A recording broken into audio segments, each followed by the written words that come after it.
pong fake news na inilabas etong si Paulo Duterte na kung saan meron daw pong ipitan na nangyayari daw po sa budget diyan daw po sa Kamara at tinatakot daw po mga kongresista para ma-impeach daw po etong si Sara Duterte. So ito, pakinggan po natin mga kababayan.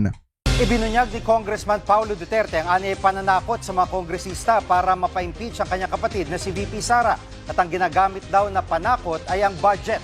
Live mula sa Batasang Pambansa, nangunguna sa balita si News 5 House Correspondent Marian Enriquez. Marian, gaano katotoo itong paratang ni Congressman Duterte?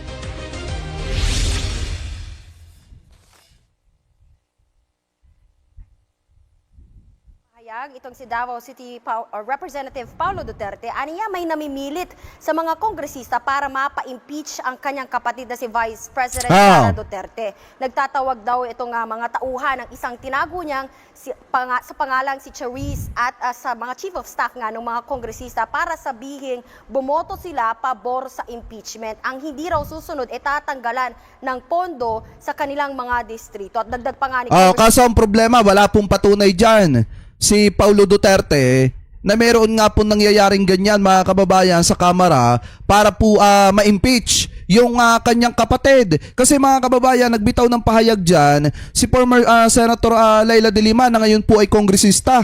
At ito po yung sabi niya, pakinggan muna natin. Meron pong kaninang inilabas na pahayag itong si Congressman Pulong Duterte saying na meron daw po siyang impormasyon na natatanggap na may kumakausap sa kanyang chief of staff na ilang kongresista para daw bumoto doon sa impeachment ni VP Sara. At kung hindi raw po susunod, tatanggalan daw sila ng pondo. Meron po bang ganun? Wala po akong ganyang impormasyon. Siguro naman po, hindi naman po siguro yan totoo. In fact, parang nakaka-insulto po yan doon sa mga miyembro ng Justice Committee. Yung mga ngayon, alam nyo na kung bakit nakulong etong si Jason Sa. Kasi yung amo, fake news peddler eh. Diba? Hindi na nakakapagtaka mga kababayan kung bakit yung mga vlogger ni Sara Duterte, yung mga vlogger ni na Paulo Duterte, mga fake news peddler. Kasi nga, kahit yung amo nila, yung puo nila na si Pulong Duterte, maliwanag ng fake news peddler din mga kababayan. Biruin nyo, wala naman palang ganung nangyayari. Pero dahil nga gustong ipagtanggol yung kanyang kapatid, nag-imbento ng kwento. Diba? Para bulahin na naman at tutuin na naman yung mga bobong didishit. Nandun sa proceedings kanina at bumoto nga po unanimously. Walang dissent, walang negative vote, walang abstention. At nakaka-insulto po yan. So baka ang pananaw ko po dyan ay baka kasama lang po yan uli ng mga style nila, mga taktika nila para ma-undermine yung impeachment proceedings na ganyan kasi ang naging resulta na unanimous. Kasama na naman po yan sa mga nila, sa mga pakulo, sa mga pagpapalaganap ng mga ganyan, ng mga espekulasyon na hindi po yan fair. In fact, that is very unfair on the part of the members of the Justice Committee, especially those who were present and voted in favor of the finding of probable cause. Ayan, di ba mga kababayan? Kaya nga yung sinasabi ni Paulo Duterte dito na meron daw pong nangyayaring ipitan sa budget, pananakot daw po sa mga kongresista para mapapirma sa impeachment mga kababayan nitong si Sara Duterte para ma-impeach na itong si Sara, nag-imbento ng kwento. Ito pong si Paulo Duterte. Alam niyo po ba mga kababayan, mismong sa kanyang fake news na yan, sinoplak siya at ipinahiya siya ni former Senator Antonio Trillanes. Ituloy pa natin. Pulong, madadamay dyan yung budget pati sa patubig, paaralan, tulay, kalsada at iba pang mga proyekto pati na para sa social services. Tao raw yung mapaparusahan sa kagustuhan ng administrasyon na tangkangan mawalan ng kalaban sa politika. At malinaw aniya, grabe, no? Panggigipit ito at pang-hostage sa pondo. Biruin mo kung yung kapatid mo sumisipot, kung yung kapatid mo sana pinapanindigan yung yung salita at hindi puro ngawalang mga kababayan. Di sana nasagot niya at naharap niya yung mga matitinding aligasyon laban sa kanya. Alam niyo po ba mga kababayan kung yung salita ni Vice President Sara Duterte ay nakakataga, marami nang nataga. Kaso ang problema mga kababayan, pagdating pala sa aksyon, wala pala po si Sara Duterte. Inefficient, kaya nga inutil na vice presidente, di po ba? Sa akin, kung ako talaga, in my personal opinion, yung ganyang klase ng vice presidente, inutil po talaga dahil hindi naman natin nakikita nagtatrabaho. Diba, sala sa magta-travel abroad, kung ano-anong ginagawa dito sa ating bansa, wala pa nga tayo nakikitang resulta ng mga pinaggagawa niya. Kaya nga sa totoo lang mga kababayan, kung ang purpose dito ni Paulo Duterte protektahan yung kanyang kapatid, sana wag siya mag-imbento ng kwento. Wag siyang gumawa ng ka-fake newsan. Ng bayan. Jiggy. Marian, sino ba yung tinutukoy na charis ni Congressman Pulong at anong tugon dito ng mga kongresista? Jiggy, hindi pa nga makumpirma no, kung sino yung charis na tinutukoy ni Congressman Pulong sa ngayon. Pero tingin ni House Deputy Speaker at Bacolod Representative Albi Benitez, si presidential son at House Majority Leader Sandro Marcos yung pinatatamaan. Patungkol naman doon sa umano'y panggigipit sa mga kongresista, mariin po yung itinanggi ni Benitez at ilan pang miyembro ng House Justice Committee. Pakinggan po diba? natin itong kanilang mga pahayag. I think it speaks for itself, di ba? Kapatid niya yun. Paano mag-allocate? Nasa gana. Kaya nga. The only way na pwede palitan yan is through Congress ulit. Di ba? So paano nila sasabihin na dinagdagan o binawasan? I can only speak for myself and I deny that allegation, no? Wala po tayong na-encounter, nakausap concerning allocations related to this impeachment process. Tama. Anticipated yan na they will be commenting a lot of negative things. Depressed na kasi si Paulo Duterte. Ikaw ba naman, mabuking ka, tumatanggap ka ng pera sa sindikato. Di ba, kahit ako mga kababayan, pag nabuking yung ginagawa kong hindi maganda na tumatanggap ako ng pera sa sindikato, gagawa din ako ng paraan para maipahid sa iba yung kasalanang ginawa ko. Ganon yung ginagawa ni Paulo Duterte. Humahanap siya ng mapapagbalingan ng mga kasalanan na ginawa nila. Diba, saan kayo nagkatala? Sila yung nang bibiktima pero sila ngayon yung pabiktim. Ganon yung ginagawa nila. Against this impeachment process. At Marian, may bagong payag ba ang kampo ni VP Sara sa naging botohan sa impeachment hearing kahapon? Jiggy, sinagot nga ng mga abogado ni VP Sara yung reklamong grave threats at inciting to sedition na inihain ng NBI laban nga sa bise. Kaugnay nga po yan sa pagbabanta umano ng bise sa buhay ni na Pangulong Bongbong Marcos, First Lady Liza Araneta Marcos at dating House Speaker Martin Romualdez. Ayon kay Attorney Paul Lawrence Lim, lumabas sa impeachment hearing kahapon yung kakulangan ng basihan sa reklamo. Curated at spliced daw yung mga ebidensyang ipinakita at guesswork o hula-hula lang yung nilabas na resulta ng investigasyon. Tinabla naman yan ni House Justice Committee Chair. Alam nyo kasi yung mga abogado ni Sara Duterte, mga kababayan, kung talagang ganon ang tingin nila sa mga ipinresinta na mga backup evidence, dapat pumunta sila ng kamera. Diba? Alam nyo ang problema, yung mga abogado ni Sara Duterte, ang tatapang lang magpa-press con sa media. Pero pag pina-attend sa kamera para ipagtanggol si Sara Duterte, hindi mo naman mahagilap miski anino ng mga yan. Kaya nga paano nila mga kababayan nasabi na gano'n na kahina yung mga ebidensya kung sila nga mismo natatakot na umattend sa kamera para idepensa yung kliyente nila. Diba? Anyway, tuloy pa natin. Person Jervin Luistro. Pakinggan po natin itong kanyang pahayag.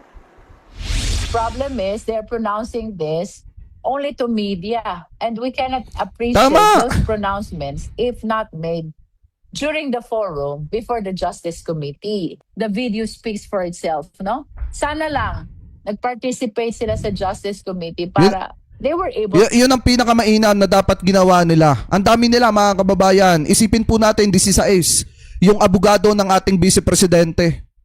Di po ba? Yung 16 na yun wala man lang naglakas ng loob ni isa na ipresenta si Sara Duterte mga kababayan doon sa Justice Committee para sagutin yung mga matitinding aligasyon na ibinabato kay Sara.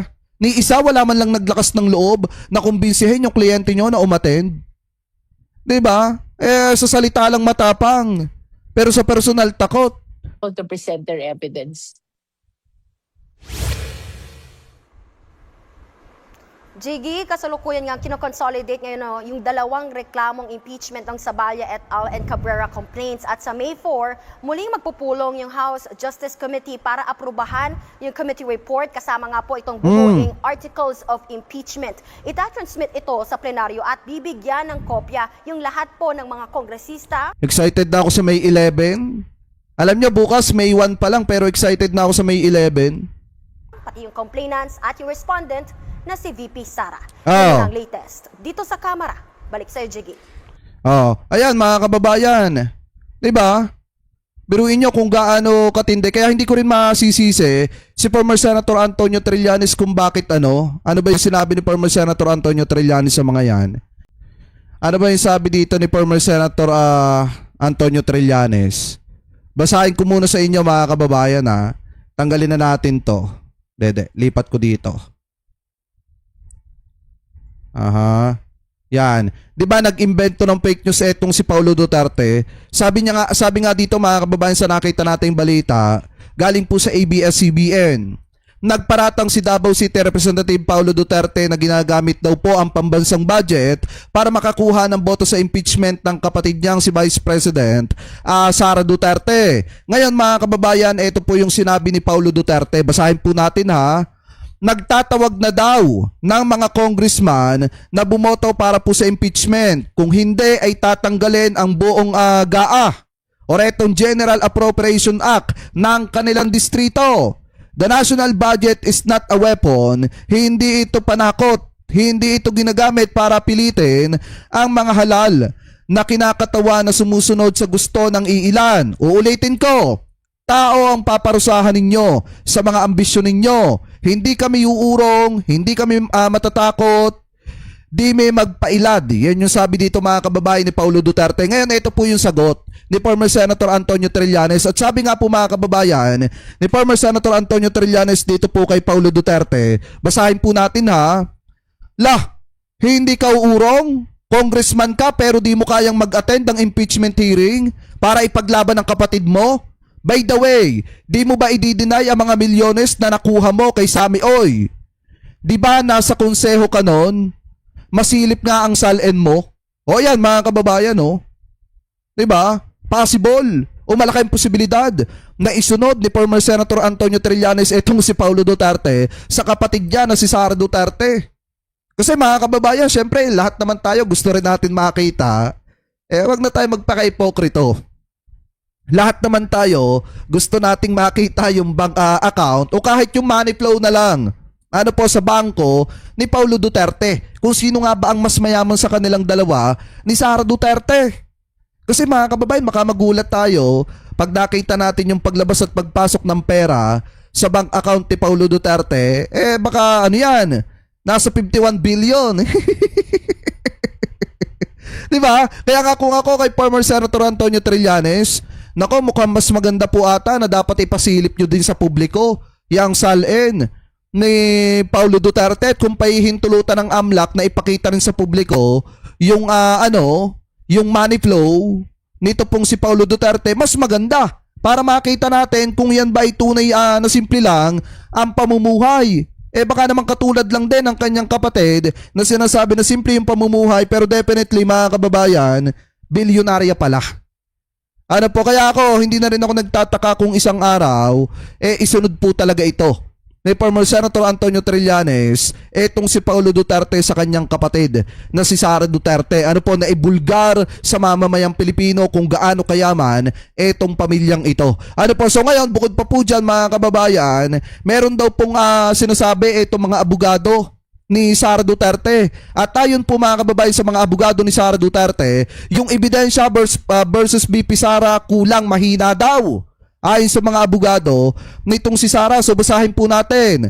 Maring iginit ng kampo ni Vice President Sara Duterte ang umanay kakulangan ng matibay na ebidensya sa mga paratang laban sa kanya. Kasunod ng pagdinig ng House Committee on Justice noong Abril 29, inihayag ito ng legal counsel ng pangalawang pangulo na si Attorney Paul Lawrence Lim nitong Huwebes, Abril 30, kaugnay ng aligasyon na inciting to sedition at grave threats laban po kay Duterte mga kababayan. So sabi pa dito, giit ni Lim, Evidence is curated, even spliced. Context is ignored. Opinion is substitute for facts.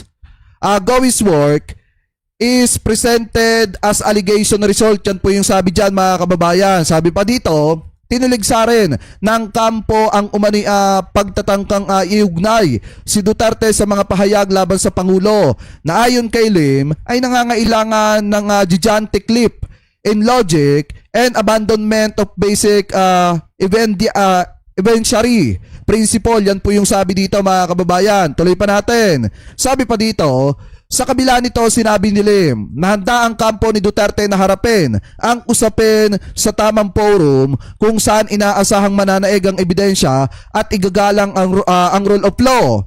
Matatandang idiniklara ng House Committee on Justice na may probable cause sa dalawang impeachment complaint laban po kay Duterte sa botong 53-0, mga kababayan. Ngayon, kung mapapansin nyo, ang ginagawa ng mga abogado ni Sara Duterte, mga kababayan, puro pa-preskon lang, puro pa-media lang, pero hindi kayang idepensa si Sara Duterte, mga kababayan, sa mismong hearing. Di ba maliwanag nga yung sinabi ni Senator Ping Lacson, kapag ka nagkaroon na ng impeachment trial, talagang obligado etong si Sara Duterte na mag-attend. Kasi nga, siya yung respondent, mga kababayan Dapat siyang humarap kasi siya yung nasasakdal. Ngayon, kung hindi haharap ang ating Vice Presidente at puro abogado lamang po niya ang haharap, malaki ang posibilidad, mga kababayan, na ma-impeach po ito ng tuluyan. So ngayon, pakinggan po natin itong sagot, mga kababayan, ni former Senator Leila de Lima na ngayon po ay kongresista patungkol po dito sa ebidensya laban po kay Sara Duterte. Ito, play po natin. Yung mga assassination threats, pagbabanta po sa Presidente, sa First Lady, dating House Speaker Martin Romualdez, yung unexplained wealth din po, no? Hindi nagtugma yung doon sa SALED at sa mga bank deposits. Gaano po kayo ka-convince na yung makakukuha ng 1/3 vote at ma-impeach muli ng Kamara ang bise sa ikalawang pagkakataon? Confident po tayo na makukuha po natin yung numero sa plenary.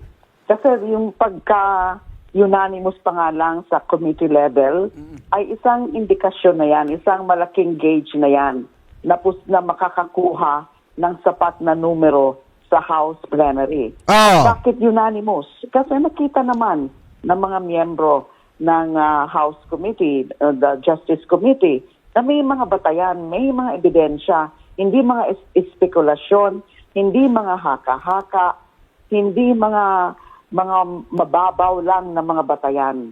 More than enough nga, more than probable cause nga sa tingin ko. Hindi lang dahil ako ay endorser ng isa sa mga complaints, yung sa Bali et al. Complaint, so naniniwala po ako na-achieve po yung threshold na yan ng probable cause. Kasi ang probable cause, yung may mga facts and circumstances, may mga ebidensya ba na pwede nating masabi. Kasi probable, the key word there is probable. Ay pwede nating masabi na meron talagang na-commit na impeachable offense at pwede nating masabi na guilty si VP Sara. Probably guilty of those impeachable offenses. So hindi pa po ito yung threshold ng proof beyond reasonable doubt o may absolute certainty sa kanyang guilt. Kasi mangyayari po yan sa trial, na pagkatapos po ng trial sa Senado. Sa puntong ito, ang tanong lang ay maniniwala ba ang merong reasonableng pag-iisip, pakatwirang pag-iisip na merong batayan yung mga akusasyon. Na probably ay guilty yung response. Kasi para sa akin, mga kababayan, talagang nakita na natin yung dapat nating makita. Ang taong bayan talagang marami nga nabagong isip Di po ba yung mga sumusuporta kay Sara Duterte dahil sa simpatya, mga kababayan, nung nakulong si Digong, ngayon biglang naglaho. Di po ba? Biglang nawala yung suporta nila sa mga Duterte. Bakit ko po nasabi? Kasi nga, pamula nung panahon ni dating Pangulong Duterte, di ba pinalalabas nila, simple lang yung pamumuhay po nila. Walang idinagdag ni isang kapirasong haligi sa kanilang tahanan. Pero putek, mga kababayan, bilyonarya pala. Di po ba? Bilyon ang laman ng bank account. Eh yan ba yung masasabing normal ang pamumuhay? Eh ba akala nyo maliit lang yung 1 bilyon? Eh paano pa kaya yung 6.7 billion pesos? 'Di ba? Na dumaan sa bank account ni Vice President Sara Duterte. Hindi po maliit na pera 'yan. Napakalaking halaga po niyan. Kaya nga marami sa mga kababayan Pilipino po natin ang nagising, mga kababayan, dahil nakita nila kung gaano kasinungaling yung Vice Presidente na sinuportahan nila. Anyway, tuloy pa natin. Then, si VP Sara. At dun nga ho sa pinakita namin, in 3 successive clarificatory hearings, meron talaga yung mga testimonials, sila Madriaga, sila former Senator Trillanes, yung mga resource persons galing sa mga iba-ibang mga opisina, Office of the Ombudsman, Securities and Exchange Commission, PSA, AMLAC, and nakita po natin sa mga pinisenta nilang mga dokumento, mga submissions, na yung mga grounds po na mga Ang sinasabi dito, yung mga grounds na mga inallowed o mga ipinakita, mga kababayan, eh talagang napakatibay naman laban po kay Vice President Sara Duterte. At saka, ito na yung napakaliwanag dito.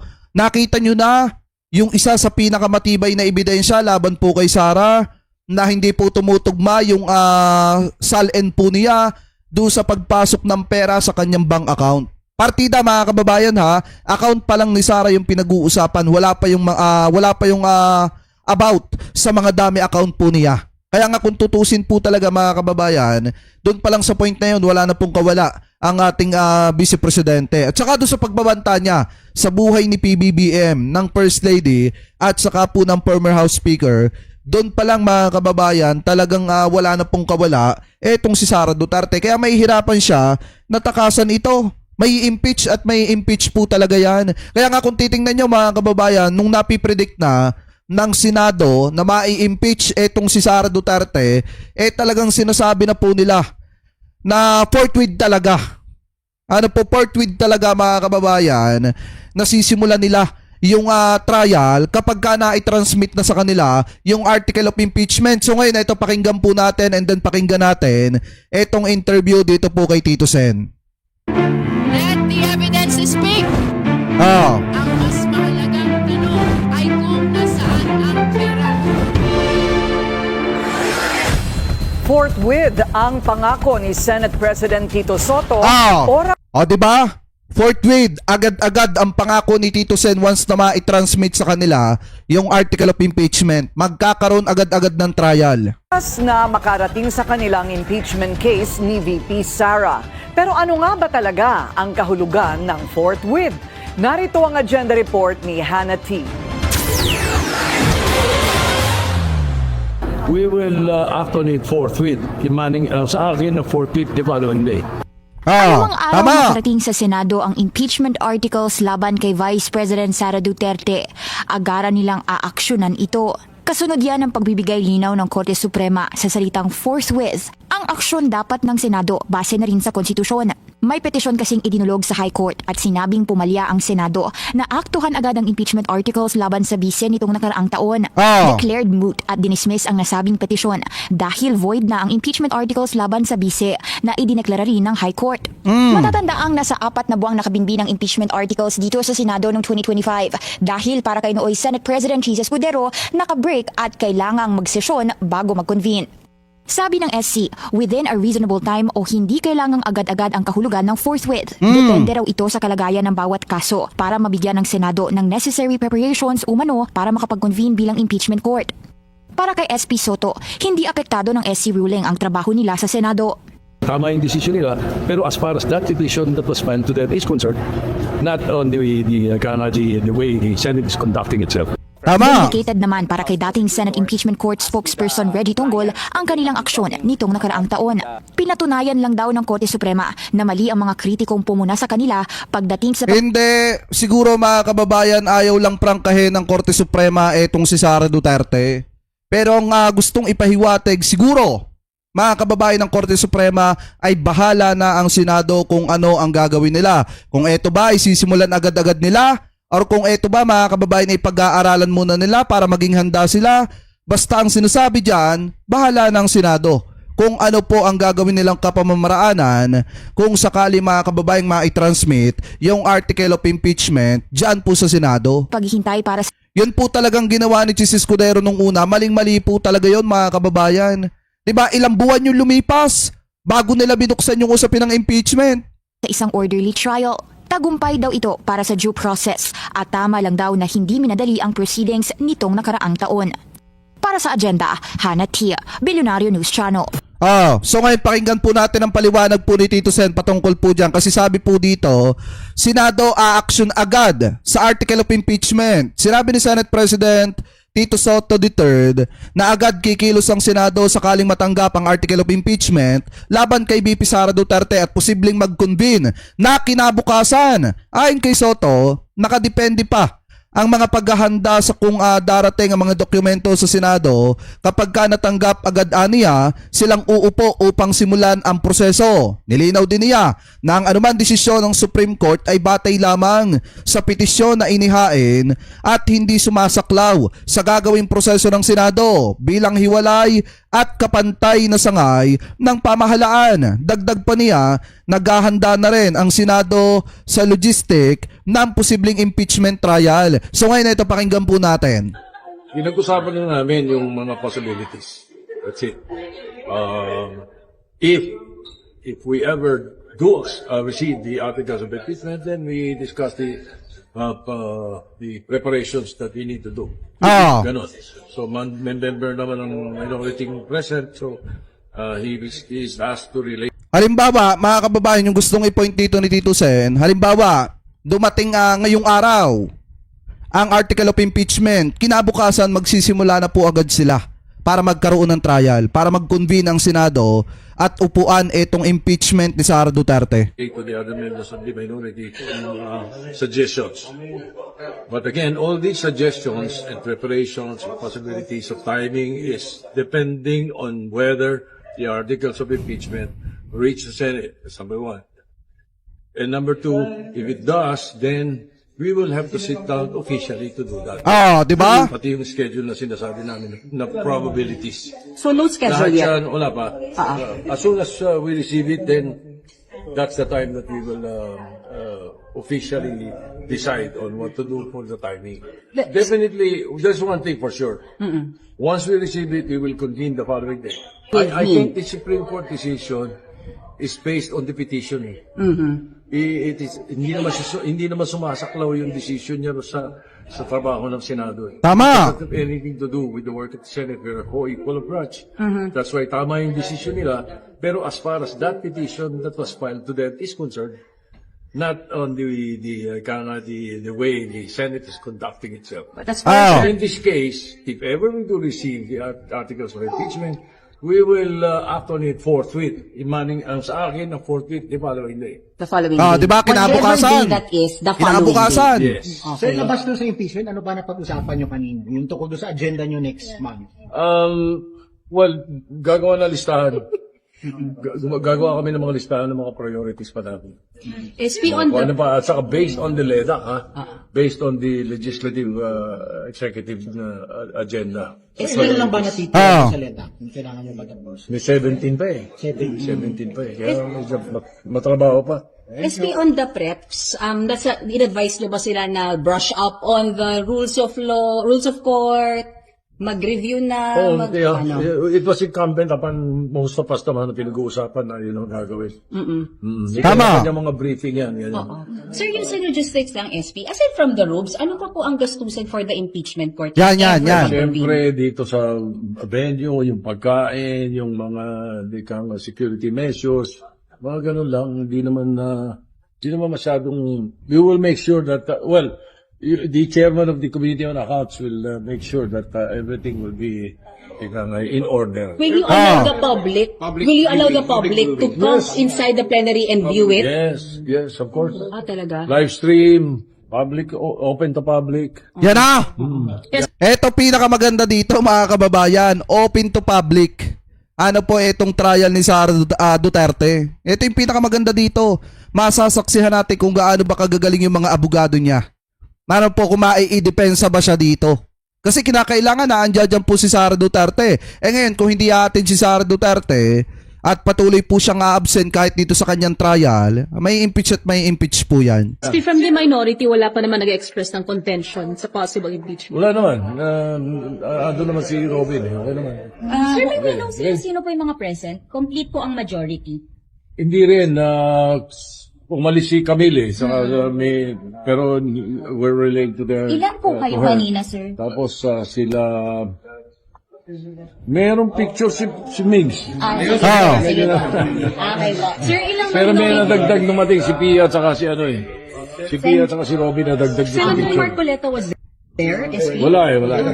Ay, hindi pumunta si Marcoleta doon sa caucus. Si Robin will relate to him yung mga napag-usapan. But the minority bloc was invited.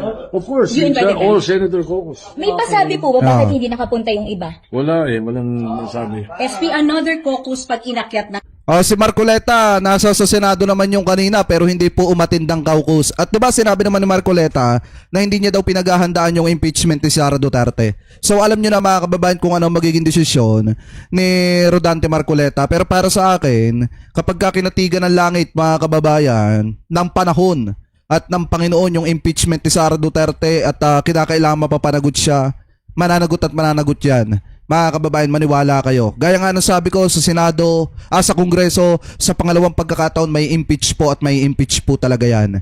Ano po, yun yung tingin ko dyan. Mga kababayan, kasi hindi kakatigan ng panahon. Etong ginagawa ni Sara Duterte na pang-aabuso sa proseso ng batas dito po sa ating bansa at pang-aabuso sa pera ng mamamayang Pilipino. Kaya sa pangalawang pagkakataon, mai-impeach po yan at nakakahiya yan para sa isang DD-shit mga kababayan na yung idolo mo, sinusuportahan mo, mai-impeach dahil hindi marunong magpaliwanag kung saan dinala yung perang ninakaw sa kaban ng bayan. O biruin nyo, sinusuportahan nyo pa rin kahit ninanakawan na kayo. Diba? Sila, yung mga aligasyon naman nilang ibinabato kay PBBM, wala naman matibay na ebidensya. Samantalang kay Sara Duterte, yung ebidensya na tumutuklaw sa mga mata ng mga kababayang Pilipino po natin at sa mga tenga ng mga kababayang Pilipino po natin. Dahil nakikita at naririnig ninyo yung ebidensya mismo laban kay Sara Duterte.